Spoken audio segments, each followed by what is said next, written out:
Hello, my name's Paul Richmond, and in the next short while I'm going to explain a little bit about action learning sets. This is going to be the first in a series about action learning, and this is really intended to show you the benefits of action learning and some of the general principles you need to be aware of if you're thinking of undertaking an action learning program. So the key question is, how do people learn? Now, over the years we've come to move from pure face-to-face programs where we take people away for a few days to e-learning or blended learning solutions. And there are now lots of mobile learning devices available where people can have bite-sized sessions available at the touch of a finger and a mobile device. Now the benefit, of course, of action learning is that far from being organised by an external expert who comes in to teach a group of people, it's the group themselves that actually develop their own skills and build on what they learn in the workplace. It makes it much more relevant, much more immediate, and because you are in complete control of when they have their action learning meetings, of course they get to develop the skills and put them back into the workplace much more quickly. Over the last couple of months, I've worked with a number of organisations who've been setting up their own action learning sets. And some are going through a high degree of change, and they're going to use them to help their managers and leaders feel more prepared for the changes that are coming and help them also deal with the changes in a much more quickly and much more effective way. So how do people learn? Well, there is an old Chinese proverb which say, I hear and I forget, I see and I remember, but when I do, I learn.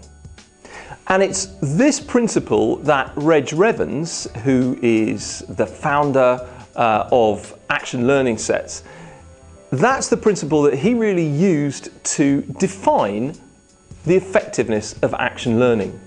It's a very simple process and works on looking at 4 phases of a learning cycle. Clearly, we all do things in our working life, and after that experience, we will reflect back and think, was that a positive thing, or perhaps was that a very challenging experience that we just had? What do we need to do about that in future? When you take that time to reflect on some of the activities that have happened to you, that is when you can learn.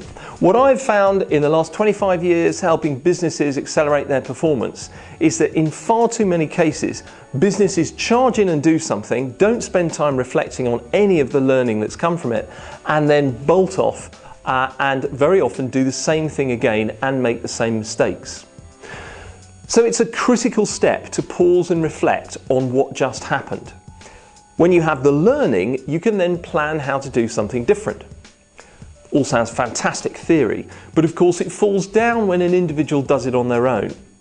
And what Reg Revans did was to suggest that the most effective way of making this work in practice was to bring a small group of like-minded people together, 5, 6, 8 people at one time, and get them to work as a set. Now, action learning sets have loads of different titles, if you like, in different organisations, and it's up to you what you might like to call it. But the way that an organisation typically puts this into place is to invite the wider group management team along and to explain the principle of action learning sets. Basically, you're going to get people together in small groups of half a dozen or so. They're going to share some of their challenges, and through skilled questioning they will help each other learn how to improve and change.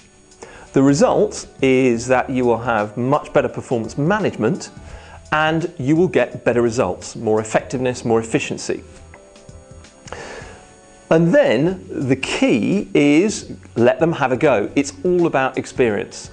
So get the group into teams, break them into teams of 4 or 5 people around a table, and allow them to practice the principle of action learning. The way the action learning set works is for one individual to put forward a challenge that they might have. So I have a particular problem managing Fred because he doesn't seem to listen. The task for the rest of the group is then to just ask questions. Asking good, penetrating, open questions allows the individual to explain their situation in relevant detail. It's important to emphasise at this point, when somebody explains their problem, you only want to know the challenge I've got at the moment. I don't need to know the backstory, the 3 years of underperformance that have led me to now, the fact I'm thinking maybe Fred isn't right for the organisation. I just need to know what's the problem. So the problem may be, I find it difficult to get Fred to listen because he always thinks we're just having a friendly chat. He doesn't understand this is a performance management conversation. But I really don't want to go to HR and put him on performance management. So the group asks a series of questions. And after perhaps 2 rounds, when everybody from the group has asked 1 or 2 questions, you can reframe that challenge, put it back to the individual and explain in simple terms how the group sees their challenge. At this point, there is an element of extra learning because the individual with the challenge realises very often that the problem is not necessarily external. It's not just Fred. That's when they also realise the problem lies within. So this principle, the process of action learning, is not only about identifying what happens externally with the individual, it's about learning how we see the world and how our perspective may frame certain challenges to us in a particular way. The group can then give the individual their considered advice and opinions on how they could tackle that situation.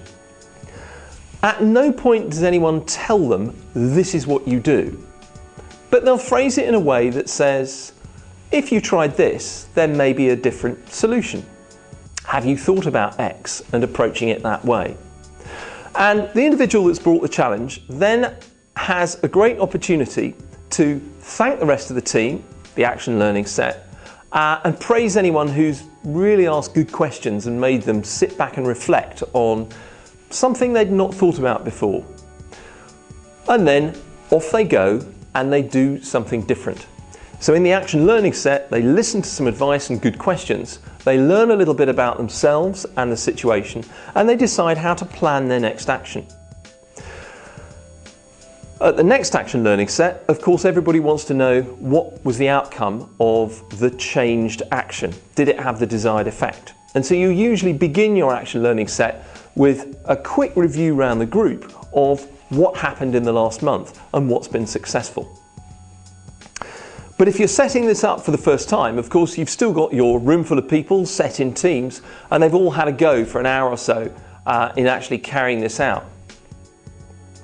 The key thing then is to ask how many people want to be involved, because to ensure success in your organisation to run action learning sets, you really do need to engage with volunteers. If people are coerced and forced into taking part in an action learning set, then it's still possible to work, it will run. Will it be as effective as using volunteers? Probably not, because people who volunteer, part of their makeup, part of their belief system is about helping others. So they're almost geared up to help individuals that come with challenges. And that's why Reg Revans said, use volunteers, don't coerce people. The other key factor to consider when you're putting in action learning in your organisation is, do you need to use an external facilitator? As external facilitators, of course, we're going to be biased and say absolutely every time it's essential. The truth is, you can facilitate this internally. However, your facilitator or chairman needs to be very disciplined, because they need to monitor timing first of all. You're going to have about 20 minutes per challenge, and that's not long when people are really engaged with an individual. You also need to be very disciplined about the kind of questions that get asked and making sure people stay on track and stay focused, because an action learning set is very hard work. Make no mistake, when we run action learning set programs, by the end of a day, first time people come across action learning sets, they are exhausted because they feel they have either been interviewed for 20 minutes or half an hour, or they have been so focused on other people's challenges that they realise it is a tough day. So an Action Learning Set meeting might only be an hour long. You will only have time for 2 or 3 individuals to pitch in a challenge. So usually you begin by somebody bidding for some time and saying, I've got a pressing challenge and I really would like to have some of everybody's time this week. So Action Learning Sets, in summary, very effective at getting people to take responsibility for their own future. Very effective in getting teams to work more closely together. And in the main, an Action Learning Set is going to help people understand more about others and more about themselves. And for this reason, it's a very powerful tool.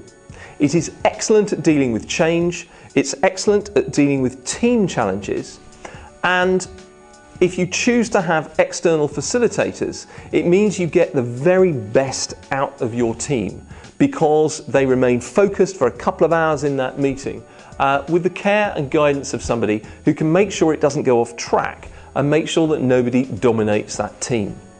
If you'd like to know more about Action Learning Sets, then please do give us a call on the number below. We'd be delighted to help you. Speak to you soon.